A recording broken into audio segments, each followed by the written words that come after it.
Shalom Elohim, saudaraku. Puji Tuhan. Hari ini kita akan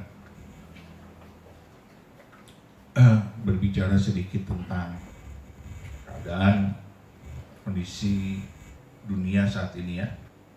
Entah kenapa beberapa hari ini hati saya terdorong untuk menyelidiki tentang kondisi perang antara Iran dan Israel, saudaraku.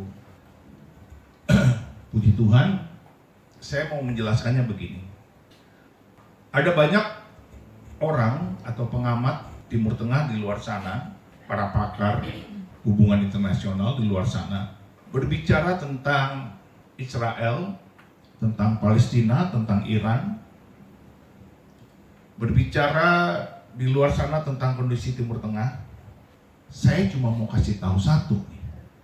Kalau mereka tidak pernah membaca Bible, kalau mereka tidak pernah membaca Alkitab, kalau mereka tidak mengerti tentang nubuatan Allah, saya ingin berkata supaya mereka tutup mulut. Sebab segala analisa mereka tidak ada satupun yang akan dibenarkan. Sebab semua berbicara tentang dari sudut humanisme, dari sudut kemanusiaan. Terus terang saya mengatakan kalau itu berbicara tentang humanisme, sebenarnya sejak Antikristus muncul. Kapan itu Antikristus muncul? Ketika pada abad ke-6, pada tahun 600-an, muncul agama baru. Itulah Antikristus. Di dalam agama baru ini, yang dia mengambil iman, kepercayaan orang-orang dengan paksa, dengan senjata, itulah Antikristus. Saya mau kasih tahu begini. Ketika kondisi Timur Tengah tidak ada Antikristus, maka di situ ada damai sejahtera. Yang mengerti katakan amin. Kenapa? Dengar baik. Iran yang sekarang disebut Iran itu dulunya bernama Persia. Negara ini dulunya adalah gabungan Media dan Persia. Sekarang bernama Iran. Mari kita baca Alkitab kita. Kita buka Kisah Para Rasul. Oke. Ini agak keras ya saya ya. Tapi nggak apa-apa karena saya agak sedikit bingung ya mendengar para pakar berbicara tentang hal-hal yang sifatnya tentang Tuhan. Ini adalah masalah Tuhan ini. Masalah Israel saat ini. Mari kita buka ya Kisah Para Rasul pasal yang kedua ya. Apa yang terjadi di situ? Ya. Ayat yang keempat sampai dengan ayat yang ke-11. Demikianlah firman Tuhan. Maka penuhlah mereka dengan Roh Kudus. Lalu mereka mulai berkata-kata dalam bahasa-bahasa lain seperti yang diberikan oleh Roh itu kepada mereka untuk mengatakannya. Waktu itu di Yerusalem diam orang-orang Yahudi yang saleh dari segala bangsa di bawah kolong langit. Perhatikan kata apa itu? Saleh. Kalau saleh itu berarti apa? Takut akan Tuhan, menjauhi kejahatan, hidup benar. Amin. Itu saleh. Seluruh orang Yahudi tinggal di Yerusalem dari segala bangsa di bawah kolong langit. Artinya pada saat itu seluruh Yahudi, keturunan Yahudi dari bangsa-bangsa di luar Yerusalem berkumpul di Yerusalem. Berkumpul di Yerusalem. Lalu ayat yang ke-6. Ketika turun bunyi itu, berkerumunlah orang banyak. Mereka bingung karena mereka masing-masing mendengar rasul-rasul itu berkata-kata dalam bahasa mereka sendiri. Mereka semua tercengang-cengang dan heran, lalu berkata, bukankah mereka semua yang berkata-kata itu orang Galilea? Maksudnya orang Yahudi keturunan yang lahir di Galilea. Yang mengerti katakan amin. Ya, bagaimana mungkin kita masing-masing mendengar mereka berkata-kata dalam bahasa kita sendiri, yaitu bahasa yang kita pakai di negeri asal kita. Di negeri asal kita berarti dia orang Yahudi berasal dari, dengar baik, ayat yang ke-9, kita orang Persia, Media, Elam. Saudara dengar, Persia, Media, Elam itu adalah Iran sekarang. Katakan Iran. Jadi Persia, Media, Elam dan penduduk Mesopotamia, Yudea dan Kapadokia, Pontus dan Asia, Frigia dan Pamfilia, Mesir dan daerah-daerah Libya yang berdekatan dengan Kirene, pendatang-pendatang dari Roma, baik orang Yahudi maupun penganut agama Yahudi, orang Kreta dan orang Arab. Saudara lihat itu? Jadi dibedakan Yahudi dari Mesopotamia, Elam, Persia, ya kan? Dengan orang-orang dari Arab. Arab bukan Yahudi. Yang mengerti kata amin. Kita mendengar mereka berkata-kata dalam bahasa kita sendiri tentang perbuatan-perbuatan besar yang dilakukan Allah. Saudara lihat itu. Pada masa itu mereka kepenuhan Roh Kudus. Mereka menjadi Kristen. Ini orang-orang Arab, orang-orang Yunani, orang-orang Kreta, dan Yahudi-Yahudi dari berbagai mancanegara kumpul tumplek-blek di Yerusalem dan kepenuhan Roh Kudus. Menjadi Kristen ketika mereka kembali ke negaranya masing-masing, mereka menyebarkan Injil keselamatan itu. Mereka menjadi murid-murid Kristus. Sampai pada abad ke-6 muncullah agama baru. Saya nggak usah sebut, saudara sudah mengerti maksud saya. Agama baru yang anti Kristus, yang menyatakan Kristus tidak pernah disalib.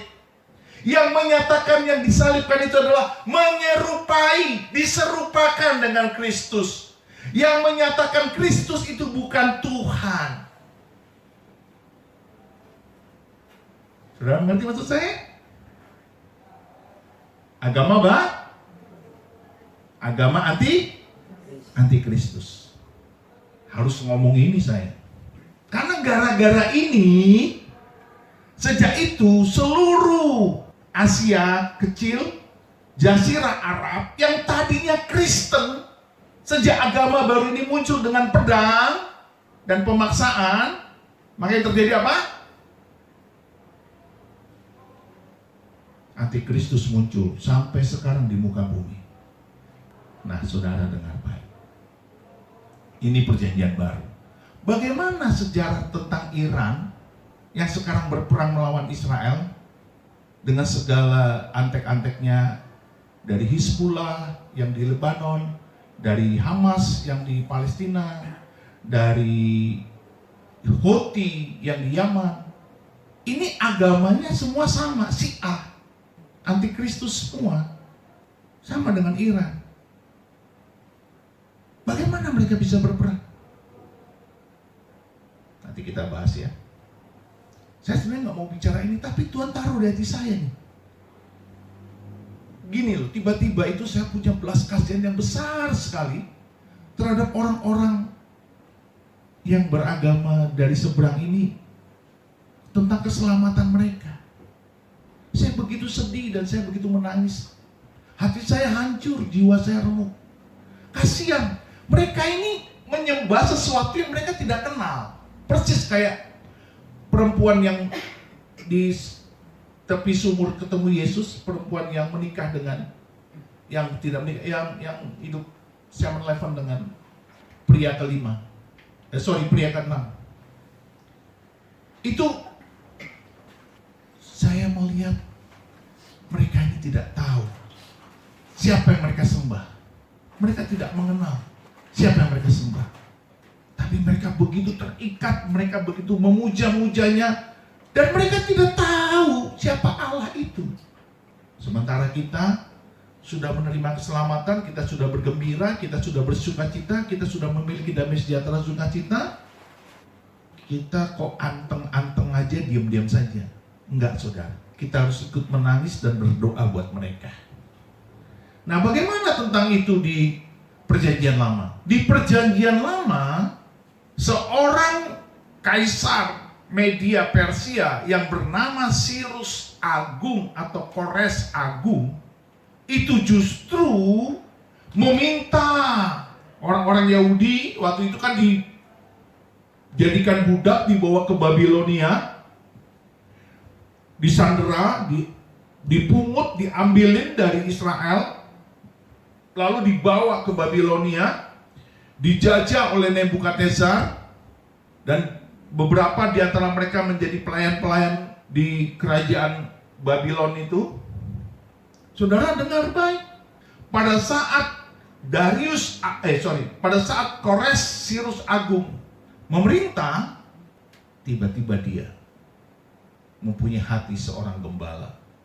Dia memerintahkan orang-orang Yahudi yang ada di Babilonia untuk kembali ke Israel. Saudara lihat itu. Ini kita buka ya. Yuk. Kita buka 2 Tawarik, saudaraku. Ya. 2 Tawarik 36 ayat 22 sampai dengan 23. Demikianlah firman Tuhan. Pada tahun pertama zaman Kores, raja negeri Persia, Tuhan menggerakkan hati Kores, raja Persia itu, untuk menggenapkan firman yang diucapkan oleh Yeremia. Jadi Tuhan sudah bernubuat melalui Nabi Yeremia bahwa kelak keturunan Yahudi yang ditawan, dijadikan budak di Babilonia akan dikembalikan ke tanah Israel, tanah perjanjian. Yang mengerti katakan amin? Ya. Sehingga disiarkan di seluruh kerajaan Kores, ya maksudnya media Persia, secara lisan dan tulisan pengumuman ini. Beginilah perintah Kores, raja Persia. Segala kerajaan di bumi telah dikaruniakan kepadaku oleh Tuhan Allah semesta langit. Ia menugaskan aku untuk mendirikan rumah baginya di Yerusalem yang terletak di Yehuda. Siapa di antara kamu termasuk umatnya Tuhan Allahnya, menyertainya, dan biarlah ia berangkat pulang. Saudara lihat itu, dikatakan di situ, ia menugaskan aku. Siapa yang menugaskan Kores? Tuhan. Keren nggak? Artinya kita melihat bahwa dahulu kala ada seorang keturunan Iran yang sudah bertobat lahir baru. Bahkan kalau kita baca di kitab Yesaya 44 ya, coba kita buka. Apa dikatakan di situ? Ini keren, saudara. Saya mau mengatakan begini, yuk kita utuh ya melihat pergerakan Allah di muka bumi di akhir zaman ini, supaya kita jangan, mohon maaf ya, jangan sedikit bingung atau sedikit nggak mengerti apa-apa, atau orang dunia bilang bodoh. Enggak boleh. Kita harus mengerti betul. Jadi dahulu kala Jazirah Arab itu penuh dengan rahmat Tuhan dalam Kristus Yesus. Yang mengerti katakan amin. Sebelum munculnya antikristus di abad ke-6 itu. Lalu jauh sebelum itu juga, sebelum Yesus datang, sebelum Yesus muncul di zaman perjanjian lama, ini ada yang namanya Cyrus Agung atau Kores Agung. Dan dia disebut apa oleh Tuhan? Nah, ini kita buka ya. Yesaya 44 ini. Keren banget, saudara. Saya sampai tercengang-cengang ini baca diulang-ulang ini. Ternyata dia betul-betul anak Tuhan. Coba ayat yang ke-28. Demikianlah firman Tuhan. Akulah yang berkata tentang Kores. Disebut apa? Dia gembalaku. Saudara dengar baik. Siapakah Kores itu? Ternyata dia anak Tuhan. Dan dia menjadi gembala. Ini semacam apa? Semacam imam yang memang ditunjuk Tuhan pada masa itu untuk menyelamatkan Israel Israel dari perbudakan, supaya mereka keluar dari Babilonia dan kembali ke tanah perjanjian. Tuhan menyebut dia gembalaku. Dia gembalaku, segala kehendakku akan digenapinya. Dengan mengatakan tentang Yerusalem, baiklah ia dibangun, dan tentang bait suci, baiklah diletakkan dasarnya. Saudara lihat itu. Tidak ada loh, kecuali antikristus, raja-raja, kaisar-kaisar yang mengizinkan membangun bait Allah. Kalau dia membangun bait Allah, mengizinkannya, bahkan membiayainya, berarti dia penyembah siapa? Penyembah siapa? Allah Yahweh, Elohim Adonai, Yesus Kristus Tuhan. Makanya Tuhan menyebut dia gembalaku. Jadi kalau kita melihat ya saudaraku, jangan kita, mohon maaf ya, jangan terlalu skeptis ya dengan orang-orang di Jazirah Arab. Jangan benci. Ya memang dia sekarang, mereka sedang dikuasai antikristus, tapi itu karena mereka tidak tahu. Sama seperti kita dulu, saya juga gitu. Nggak mengerti bahwa ada Tuhan yang menyayangi saya. Hidup saya tuh nggak bener gitu loh. Tapi setelah saya tahu, menyadari itu, saya bertobat. Dan kita melihat sekarang Tuhan menyebut Kores Agung, Sirus Agung itu sebagai dia gembalaku. Yang kedua siapa? Yang kedua di zaman Daniel. Siapa itu? Darius. Yuk kita buka kitab Daniel yuk. Saya ingin membawa saudara kepada pemahaman yang penuh ya, bahwa cintailah orang-orang Arab, orang-orang Iran. Walaupun Iran bukan Arab ya, itu beda banget itu. Cintailah mereka. Kalau kita nggak mencintai mereka, waduh, kita ini nggak pantas disebut anak Tuhan. Yuk, Daniel 6 ya, ayat ke-19 sampai dengan ayat yang ke-23. Demikianlah firman Tuhan.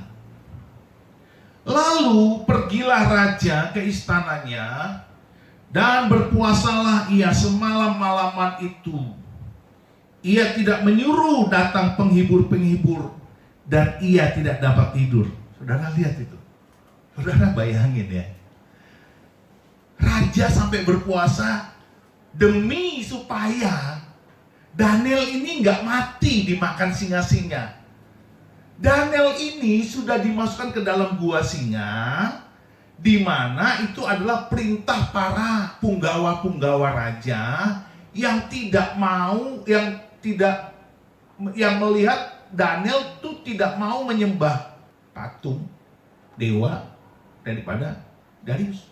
Ketika dia melihat bahwa Daniel masih menyembah kiblatnya ke Yerusalem, berdoa tiap waktu ke Yerusalem kiblatnya, itu punggawa-punggawanya pada iri hati karena Daniel begitu tinggi kedudukannya. Dan ketika itu mau tidak mau Darius sudah menciptakan sebuah keputusan, dan keputusan itu akan menghukum setiap orang yang tidak mau atau mempunyai Allah lain, yang tidak mau menyembah dewa patungnya dia atau punya Allah lain, maka harus dihukum. Emang dasar punggawa-punggawa ini iri hati dan dengki. Di mana-mana orang Kristen selalu dicemburui. Betul tidak? Pintar dikit cemburu, kaya dikit cemburu. Ya kan? Jabatan tinggi cemburu. Bahkan ada di luar sana saya dengar, orang Kristen kok kaya-kaya. Dia nggak tahu ada orang Kristen yang juga susah ya. Tapi rata-rata orang-orang pada bilang begitu. Ya nggak juga begitu ceritanya. Kalau memang kaya diberkati Tuhan secara materi, ya puji Tuhan. Tetapi intinya adalah sebenarnya karena kita punya Allah yang hidup. Amin. Kita berdoa, Tuhan dengar. Iya kan? Nah, saking sedihnya Darius karena dia sayang kepada Daniel, dia berpuasa. Ya, kita lihat nih. Pagi-pagi sekali ketika fajar menyingsing, bangunlah raja dan pergi dengan buru-buru ke gua singa. Dan ketika ia sampai dekat gua itu, berserulah ia kepada Daniel dengan suara yang sayu. Wah, saking sedihnya kan, karena dia berpuasa. Sedih ya. Berkatalah ia kepada Daniel, Daniel hamba Allah yang hidup. Tuh lihat, hamba Allah yang hidup. Ini Darius aja ngerti loh, Allahnya Daniel tuh hidup, nggak mati, ya. Ini hidup, ini Darius loh, udah ngerti. Allahmu yang kau sembah dengan tekun, telah sanggupkah ia melepaskan engkau dari singa-singa itu? Keren gak? Dia percaya bahwa Allahnya Daniel pasti melepaskan Daniel, sehingga dia berkata, telah sanggupkah? Jadi dia nggak nanya, apakah Daniel mati? Enggak, tapi dia percaya, telah sanggupkah?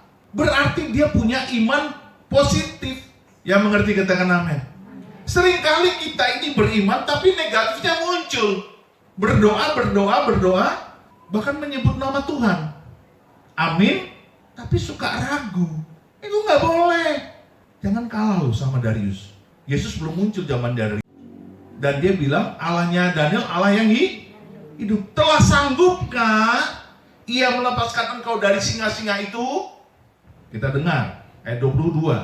Lalu kata Daniel kepada raja, ya raja, kekalahi hidupmu. Allahku telah mengutus malaikatnya untuk mengatupkan mulut singa-singa itu, sehingga mereka tidak mengapa-ngapakan aku, karena ternyata aku tak bersalah di hadapannya. Tetapi juga terhadap Tuanku ya raja, aku tidak melakukan kejahatan. Ayat 24. Lalu sangat sukacitalah raja, dan dia memberi perintah supaya Daniel ditarik dari dalam gua itu. Maka ditariklah Daniel dari dalam gua itu, dan tidak terdapat luka apa-apa padanya, karena ia percaya kepada Allahnya. Puji Tuhan. Saudara, ayat 25. Raja memberi perintah, lalu diambillah orang-orang yang telah menuduh Daniel, dan mereka dilemparkan ke dalam gua singa, baik mereka maupun anak-anak dan istri-istri mereka.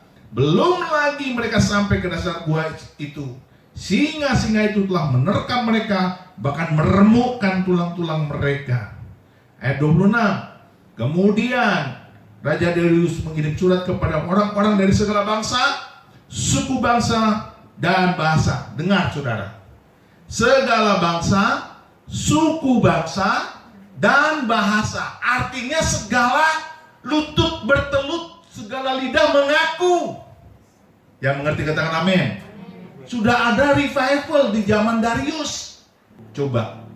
Jadi saudara perhatikan ya, kadang-kadang kita tertekan, kadang-kadang kita dianiaya, dipersekusi sebagai orang Kristen. Dengar baik, pasti ada berkat Tuhan setelah itu. Keselamatan jiwa, tetap kalau orang Kristen dipersekusi, nanti pasti ada muncul keselamatan jiwa-jiwa. Jadi kalau kita dipersekusi, jangan marah, jangan ngamuk, banyak berdoa dan mengasihi. Kembangkan belas kasihan kepada mereka yang menganiaya kamu. Balaslah kejahatan dengan kebaikan. Balaslah yang menganiaya kamu dengan Jadi zaman dulu, zaman Darius sudah terjadi revival. Maka gereja kalau nggak dianiaya, kalau nggak tersiksa, agak sulit imannya. Karena terlalu nyaman. Ada pendeta, saya lupa namanya. Ya, cerita dikit ya. Khotbah nih ke Cina. Nanti ada videonya sih, tapi saya nggak bawa flash disknya. Datang ke Cina. Di Cina kan gerejanya gereja bawah tanah. Kalau gereja resmi pemerintah kan mereka tidak diizinkan pengkhotbah atau pendeta-pendeta penginjil Amerika ini untuk berkhotbah atau melayani. Jadi di sana gereja bawah tanah Cina tuh lagi bertumbuh. Bayangkan saudara, berapa jam mereka ibadah? Tahu nggak? Mereka datang ke gereja-gereja bawah tanah itu dari tempat-tempat yang jauh loh, sembunyi-sembunyi supaya nggak ditangkap sama intelijen komunis. Ini sama nih dengan di Iran sekarang. Gereja-gereja dianiaya, yang namanya kekristenan dipangkas, dipapras. Kalau bisa dibasmi, nggak bisa dibunuh, dipenjara. Pokoknya antara dua itu, kalau nggak dibunuh penjara, atau kalau tidak dimatikan nafkahnya. Jadi mereka datang ke ibadah pendeta ini di bawah tanah, tempat-tempat tersembunyi. Nah, si pendeta ini mau pulang ke Amerika. Ini kan pendeta terharu ya, karena melihat orang Cina yang sembunyi-sembunyi supaya jangan ditangkap untuk beribadah kepada Allah yang hidup ini. Ketika dia mau pulang, dia bilang begini, anak-anak kekasih Tuhan, saya mau nangis nih ngomong gitu. Apa yang saya harus doakan menjelang saya pergi ke Amerika kembali? Mereka bilang apa? Serentak mereka bilang, kami mau kebebasan seperti di Amerika. Kami bebas beribadah, kami bebas bergereja, kami bebas menyembah Tuhan, kami bebas membaca Alkitab, kami bebas memuji, memuliakan Dia. Itu pendeta yang ngomong apa? Dia bilang, no, nggak bisa. Kenapa? Kenapa pendeta yang ngomong gitu? Kenapa nih si pendeta Amerika ngomong gitu? Ayo, ada yang ngerti nggak? Lalu si Reverend ini menjelaskan, kalau engkau kayak di Amerika, dengar baik kekasih-kekasih hatiku, Bapak Ibu ku cintai, lebih baik engkau seperti ini, supaya imanmu terus bertumbuh sampai Tuhan datang kembali. Karena di Amerika, orang bebas beragama, orang bebas menyembah, orang bebas mendirikan gereja, tetapi mereka semua pada murtad, pada ateis, bahkan sekarang agnostis, tidak beragama. Mereka tidak mau berjam-jam seperti kalian sampai 5-7 jam beribadah. 1 jam aja pantatnya sudah panas di tempat duduk. Menyembah aja nggak bisa sepenuh hati. Selalu melihat jam. Ini khotbahnya kok lama. Pingin cepet-cepet pulang, pingin cepet-cepet pergi. Mau pelesir, mau belanja, mau ke mall, mau segala macam. Tahu nggak? Mereka langsung diem, sedih wajahnya orang-orang ini. Orang-orang Cina. Oh kok begitu? Dalam hati mereka, kok nggak ada rasa syukur, kok nggak bersyukur orang-orang itu. Aduh, saya dengar itu khotbah. Makanya saya saudara, anak-anak sekarang di Indonesia, aduh anak muda, yuk berhentilah anti sama Tuhan, anti sama Alkitab, anti nggak membaca Alkitab. Indonesia terkenal IQ-nya rendah, rata-rata 78. Karena apa? Literasinya rendah. Literasi itu apa? Tidak mau membaca. Kerjanya apa? Main sosmed. Makin kita bodoh. Padahal anak-anak Tuhan terkenal pintar-pintar. Ketika dia merenungkan firman Tuhan, Alkitab berkata apa? Renungkanlah itu siang dan malam. Engkau akan beruntung dan perjalananmu akan berhasil. Kata beruntung dan berhasil itu berarti anak-anaknya pintar, diberkati Tuhan, disayangi Tuhan, dikasihi Tuhan, hidup di dalam kemurahan Tuhan, anugerah Tuhan berlimpah. Dan ketika pendeta itu ngomong, saya nangis, saudara, sedih. Amerika banyak mengirim para pendeta ke mancanegara untuk berkhotbah. Saudara lihat kota Philadelphia kayak apa tuh, kayak zombie kan? Siapa yang mendoakan itu? Saya melihat Philadelphia seperti zombie gitu, narkoba semua. Nangis sama Tuhan, saya berdoa, Tuhan jamah mereka. Saya bilang, Tuhan sembuhkan mereka. Kalau enggak, untuk apa mereka hidup? Kasihan Tuhan, sayang. Jiwa mereka berharga di mata. Tolong Tuhan jamah. Sekarang banyak kita terlalu mementingkan diri sendiri, cari nafkah. Enggak salah, tapi kalau sudah terlalu egois dan selfish begitu ya, mementingkan diri sendiri. Ya itu seperti doa orang-orang Cina yang minta tolong didoakan supaya mereka mengalami kebebasan beragama. Kadang-kadang Tuhan mengizinkan gereja susah dibangun dan sebagainya. Saya ingin mengatakan, sesungguhnya Tuhan sedang bergerak untuk menyadarkan kita memiliki sebuah self-esteem yang benar gitu loh. Aktualisasikan dirimu secara imani dengan benar. Kenapa kita terlalu berkeinginan ini harus terjadi keadilan? Dengar baik. Kalau terjadi keadilan, Tuhan Yesus nggak pernah disalib. Yesus nggak diadili secara adil. Dia mengerti, katakan amin. Kalau Yesus mengalami keadilan, saudara dan saya tidak akan mengalami keselamatan. Karena salib itu tidak akan pernah terjadi. Darah itu tidak pernah tercurah. Tidak akan ada penebusan. Maka kita harus menerima ketika kita tidak diperlakukan dengan adil. Yang mengerti, katakan amin. Saudara, ada kesalahan daripada demokrasi dan humanisme. Dan itu sekarang digembar-gemborkan oleh para pakar. Harus terjadi keadilan terhadap Iran, terhadap Palestina, terhadap bla bla bla bla bla. Dia tidak tahu baca Bible. Sepanjang kau tidak menyembah Allah yang benar, Allah yang hidup, engkau tidak akan pernah bisa mengerti rencana Allah. Yang mengerti kata amin. Sembarangan mengutuk Israel, seenak aja mengumpat-ngumpat Israel. Nggak mengerti Tuhan. Walaupun sekarang agnostik, ateis, antikris juga ada di Israel, tetapi mereka akan dijamah Tuhan. Nanti ada ayatnya. Yang mengerti kata amin. Kita baca lagi. Ayat 26. Kemudian Raja Darius mengirim surat kepada orang-orang dari segala bangsa, suku bangsa dan bahasa yang mendiami seluruh bumi, bunyinya, bertambah-tambahlah kiranya kesejahteraanmu.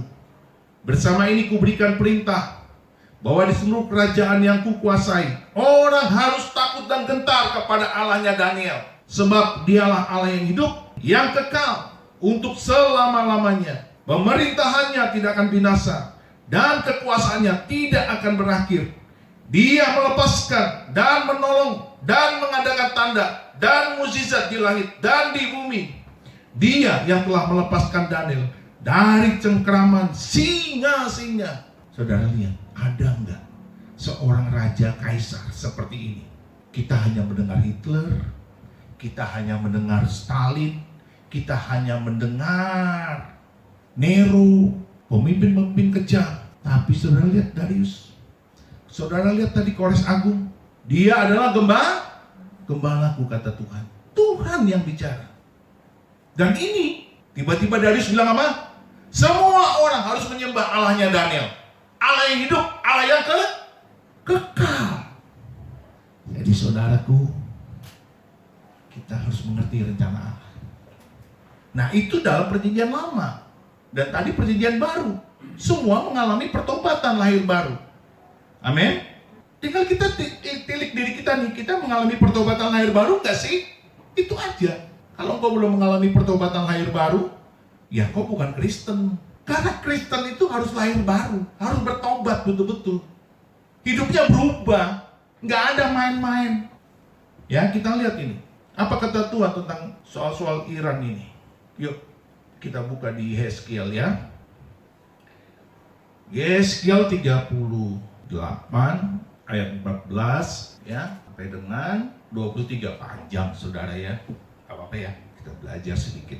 Ya, demikianlah firman Tuhan. Sebab itu bernubuatlah hai anak manusia, dan katakanlah kepada Gog, beginilah firman Tuhan Allah. Ketika umatku Israel sedang diam dengan amat tentram, pada waktu itulah engkau akan bergerak dan datang dari tempatmu dari utara sekali.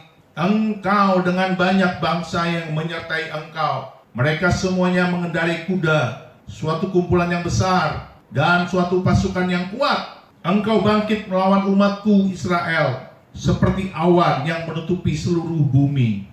Pada hari yang kemudian akan terjadi hal itu, dan aku akan membawa engkau untuk melawan tanahku, supaya bangsa-bangsa mengenal aku pada saat aku menunjukkan kekudusanku kepadamu di hadapan mereka, hai Gog. Pertanyaannya, siapa Gog itu?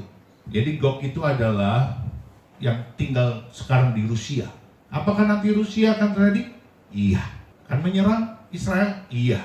Jadi bagaimana tentang sekarang perang Iran dan Israel? Itu belum.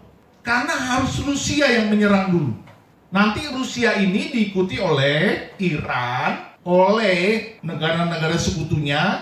Nanti ada yang dari Afrika. Pokoknya negara-negara yang garis keras itu, yang anti Kristus itu, ikut berperang. Nanti mungkin China yang komunis, atau mungkin Korea Utara, atau Vietnam ikut campur.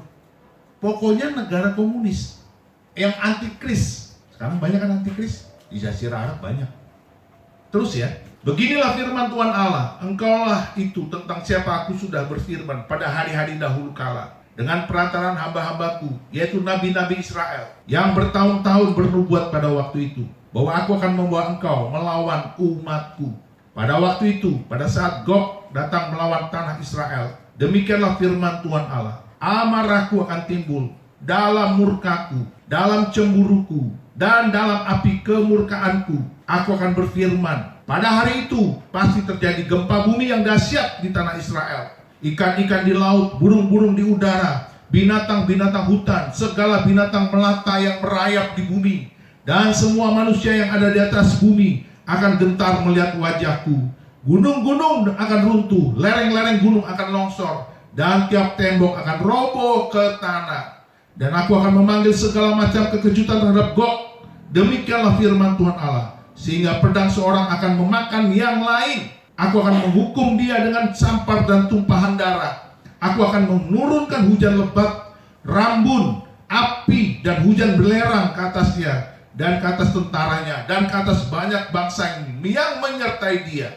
Aku akan menunjukkan kebesaranku dan kekudusanku, dan menyatakan diriku di hadapan bangsa-bangsa yang banyak, dan mereka akan mengetahui bahwa akulah Tuhan. Jadi saudara perhatikan, ketika Gog, yaitu Rusia sekarang, menyerang Israel, itu Tuhan punya tujuan satu, supaya namanya dipermuliakan. Karena ini semua pada antikris nih, terkesan Kristen tapi tidak bertobat dan lahir baru. Maka hati-hati saudaraku, tidak semua orang Kristen dengan pertobatan. Beragama tapi tidak bertobat, beragama tapi tidak lahir baru, hidupnya semena-mena. Nah, waktu Gog itu melakukan penyerangan, yuk kita lihat ayat sebelumnya ya. Siapa aja yang ikut? Ayat yang kelima ya, 38 itu. Orang Persia, Ethiopia, dan Put menyertai mereka, dan semuanya dengan perisai dan ketopong. Orang Gomer dengan seluruh bala tentaranya, Bet Togarma dari utara sekali dengan seluruh bala tentaranya. Banyak bangsa menyertai engkau. Jadi, saudara lihat, Put itu Libya, Ethiopia itu bisa bicara juga sekarang, tapi juga bisa bicara tentang Sudan. Di situ ada kelompok antikris yang namanya Asabak, dan dikatakan lagi orang-orang Gomer dengan seluruh bala tentaranya, Bet Togarma dari utara sekali dengan seluruh bala tentaranya. Banyak bangsa menyertai siapa? Menyertai Gog. Siapa itu? Rusia. Banyak setuju mau membasmi Israel. Tetapi dengar, waktu Israel diserang itu bukan sekarang. Kenapa? Karena belum datang itu Rusia, belum muncul. Nanti kalau sekarang dengan Iran itu masih kecil-kecilan. Karena sekarang pun Iran tidak akan berani menyerang. Kenapa? Ngeri saudara kalau Iran menyerang. Karena Iran sekarang udah miskin, nggak punya duit. Karena kan di boykot semua, di ban ekonominya, dan merosot mata uang, susah. Jadi mereka akan berhitung untuk melepaskan rudal-rudalnya yang mahal itu, berat. Dan dikatakan Alkitab apa? Coba kita lihat. Kapan terjadi penyerangan itu? Ini dia. Sebab itu bernubuatlah hai anak manusia, ayat 14. Dan katakanlah kepada Gog, beginilah firman Tuhan Allah.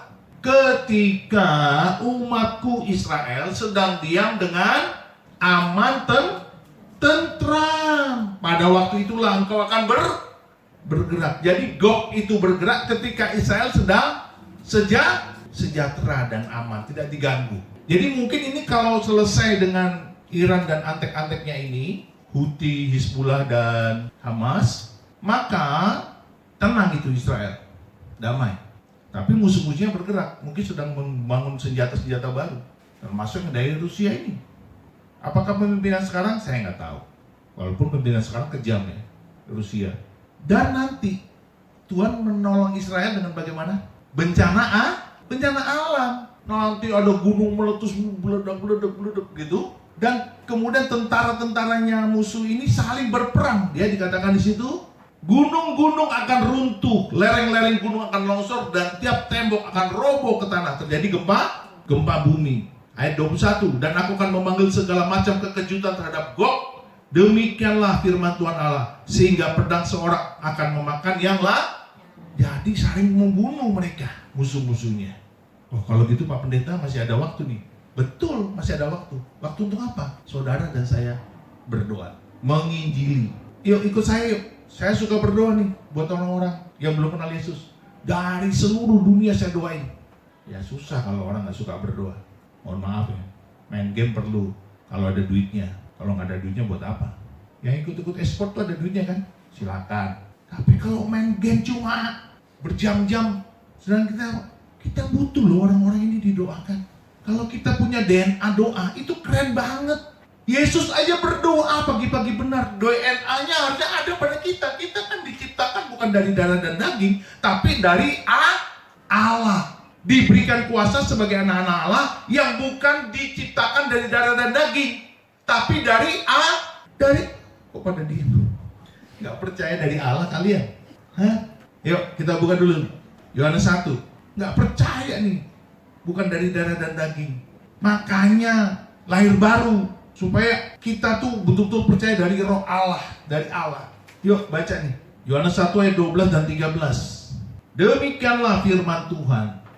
Tetapi semua orang yang menerimanya diberinya kuasa supaya menjadi anak-anak Allah, yang menerima Yesus sebagai Tuhan dan Juru Selamat. Lalu dia menjadi anak-anak Allah, diampuni dosa-dosanya, yaitu mereka yang percaya dalam namanya. Orang-orang yang diperanakan bukan dari darah dan bukan dari darah dan masih ngeyel.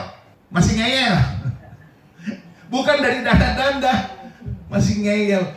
Iya, memang betul secara manusia kita diciptakan dari darah dan daging, tetapi kita adalah makhluk rohani, atau daging, atau dari daging. Bukan pula secara jasmani oleh keinginan seorang laki-laki, melainkan dari Allah. Masih ngeyel?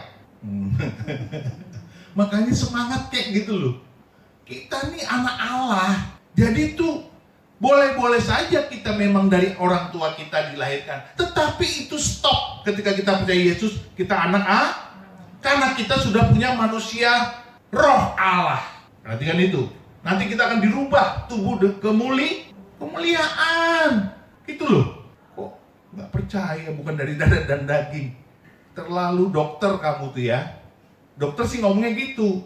Ini kan manusia dari darah dan daging. Iya, tapi kami manusia Allah. Yang mengerti katakan amin. Nah, gitu. Agak semangat dikit walaupun dipaksa. Saya kalau melihat orang tuh kurang berapi-api tuh agak sedih gitu. Nah, apa sekarang Pak yang kita lakukan? Ini kan masih agak perang-perang kecil-kecil begini Pak. Ya tapi ngeri juga kalau nggak didoakan. Saudara tahu nggak? Sekarang satu-satunya di dunia, dengar ya, satu-satunya di dunia kebangunan rohani terjadi besar-besaran di mana? Di mana? Di Iran. Sekarang ini real time itu terus melonjak loh. Dan masjid-masjid banyak yang ditutup. Orang-orang Iran sekarang pada menjadi petobat-petobat baru, penyembah-penyembah Yesus. Setiap bulan ribuan bahkan jutaan orang mengenal Kristus. Coba. Jadi Tuhan mengembalikan penyembahan yang dulu zaman Kisah Para Rasul, amin, sebelum antikristus, dan juga zaman Darius dan Kores, yang mengerti katakan amin. Tuhan menebus itu. Tapi kalau kita nggak berdoa, itu nggak terjadi multiplikasi petobat-petobat baru ini. Kalau kita cuma cari makan, cari karir, saya bilang terlalu rendah. Harus lebih dalam lagi.